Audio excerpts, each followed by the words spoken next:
Rajkot municipal કોર્પોરેશનમાં standing કમિટીની general કમિટીની બેઠક ગરમાગરમ રહી. બેઠકમાં ટીઆરપી અગ્નિકાંડ ગાજ્યો. કોંગ્રેસના કોર્પોરેટર વશરામ સાગઠિયા ઊભા થતાં જ હોબાળો મચ્યો. પ્રશ્ન ઊભા થયેલા કોંગ્રેસના કોર્પોરેટર વશરામ સાગઠિયાને બોલવા દેવામાં ન આવે.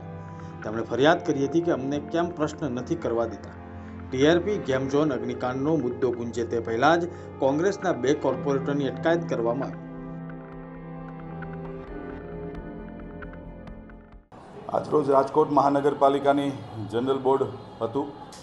ભારતીય જનતા પાર્ટીના વોર્ડ નંબર 10ના કોર્પોરેટર શ્રી જ્યોત્સનાબેન તિલારાનો પ્રશ્ન હતો. પ્રશ્નોત્તરી બહુ શાંતિપૂર્ણ ચાલતી હતી, પરંતુ વિપક્ષના સભ્યો એ પ્રશ્નોત્તરીમાં જ્યારે રોડા નાખતા હતા, એક પરંપરા વર્ષોથી ચાલતી આવતી નિયમ મુજબની પરંપરા છે કે જ્યારે પણ જનરલ બોર્ડની તારીખ નક્કી થાય એ પહેલાં 10 દિવસ અગાઉ 72 સભ્યશ્રીઓને જાણ કરવામાં આવે છે કે તમારા કોઈ પણ પ્રશ્નો હોય એ પ્રશ્નો સેક્રેટરી બ્રાન્ચમાં તમારે આપવાના હોય છે. ભૂતકાળની અંદર કોંગ્રેસના સભ્યોનો પણ પહેલો પ્રશ્ન આવ્યો છે. આ વખતે ભારતીય જનતા પાર્ટીના સભ્યોનો પહેલો પ્રશ્ન હતો. પ્રશ્નની ચર્ચા ચાલતી હતી. અમૃત મિશન હેઠળ કેટલા પૈસા આવે છે, કયા કયા વોર્ડમાં કઈ કઈ વિકાસ યોજનાઓ હેઠળ વાપરવામાં આવે છે. વિપક્ષનો પ્રશ્ન હતો, ચર્ચા કરવાની ભારતીય જનતા પાર્ટીની તૈયારી હતી, પરંતુ પહેલા જ પ્રશ્નમાં એણે આખું જનરલ બોર્ડ માથે લીધું. બીજું,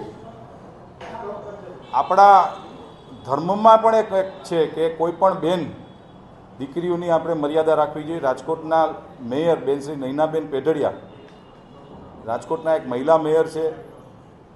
બેન તરીકે પણ વિપક્ષના સભ્યોએ એની મર્યાદા તોડી હતી, અને મેયર તરીકે તો એને કોઈ પણ વ્યક્તિ આજ રાજકોટના મેયરને એક માન સન્માન આપવું જોઈએ. જ્યારે મહિલા આ પદ ઉપર જ્યારે હોય ત્યારે નૈનાબેન પેઢડિયા રાજકોટના મેયરશ્રી સાથે વિપક્ષના સભ્ય વશરામ સાગઠિયાએ જે પ્રકારની ભાષાનો ઉપયોગ કરી રહ્યા હતા, આ શેરી ગલી જેવું રાજકારણ કરે છે. જનરલ બોર્ડ એટલે વિકાસના કામોની ચર્ચા કરવાનું દર 3 મહિને એક મુજબ બોર્ડ મળતું હોય છે.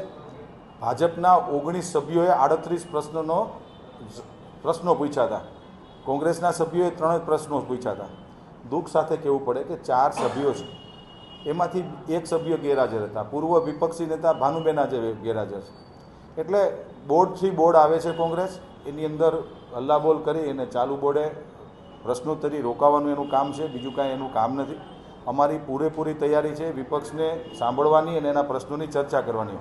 પણ મેં જેમ કીધું એમ ભૂતકાળમાં કોંગ્રેસના સભ્યનો પહેલો પ્રશ્ન, ત્યારે અમે તો કોઈ બોલ્યા જ નથી, શાંતિથી બોર્ડ ચાલતું હતું. પરંતુ મેં કીધું એમ બોર્ડથી બોર્ડ જ આવવાનું, બીજું કંઈ વાત નહીં કરવાની. એટલે આજે સભ્ય ભારતીય જનતા પાર્ટીના સભ્યનો પ્રશ્ન પહેલો હતો ને અમે પૂર્ણ કર્યો છે. એમનું કેવું એવું છે કે મેં એક રજૂઆત કરી હતી કે શ્રદ્ધાંજલિ જે 27 લોકો છે તેને પહેલા આપવામાં આવે, તેને લઈને તેઓએ વિરોધ કર્યો. એક્ટ મુજબ શ્રદ્ધાંજલિ નહીં, હું આપને કહું છું, શ્રદ્ધાંજલિ અને અભિનંદન ઠરાવ દેશના વડાપ્રધાન તરીકે માનનીય નરેન્દ્રભાઈ જ્યારે 3જી વખત સત્તારૂઢ થયા, એ બંને ઠરાવ હતા. એક શોક ઠરાવ હતો અને એક પ્રધાનમંત્રીશ્રીને અભિનંદનનો ઠરાવ હતો. આ બંને ઠરાવ જનરલ બોર્ડની આખર છેલ્લે પ્રશ્નોત્તરી બાદ લેવામાં આવ્યા હતા. રાજકીય રોટલા શીખવા છે. ભારતીય જનતા પાર્ટી આ 27 ટીઆરપી કાંડના જેટલા લોકો, જેના માટે અમે લોકોએ આ ગુજરાત સરકારે આખી સીટની રચના કરી છે. એસીબી કામ કરી રહી છે. આવનારા દિવસોમાં 2,50,000 પાનાની ચાર્જશીટ રજૂ કરવાની. રાજકોટના કોર્પોરેશનના અને પોલીસના અલગ અલગ ડિપાર્ટમેન્ટમાં 14 અધિકારીઓને જેલમાં નાખી દીધા છે. એટલે કાર્ય ભારતીય જનતા પાર્ટીની સરકાર કરી રહી છે, પરંતુ વિપક્ષ છે એટલે એ બોલવાનું છે. પરંતુ બોલે કાંઈ નથી થતું. કામગીરી ભારતીય જનતા પાર્ટીની સરકારે કરી છે.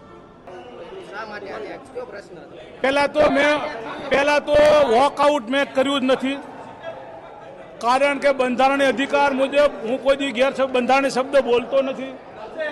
આ તો ભાજપના સભ્યોના ઈશારે માનનીય અધ્યક્ષશ્રી માર્શલોને કહી અને મને બહાર તગેડી મૂક્યો છે, કારણ કે હું ભાજપના ભ્રષ્ટાચારો બહાર લાવું છું બોર્ડમાં.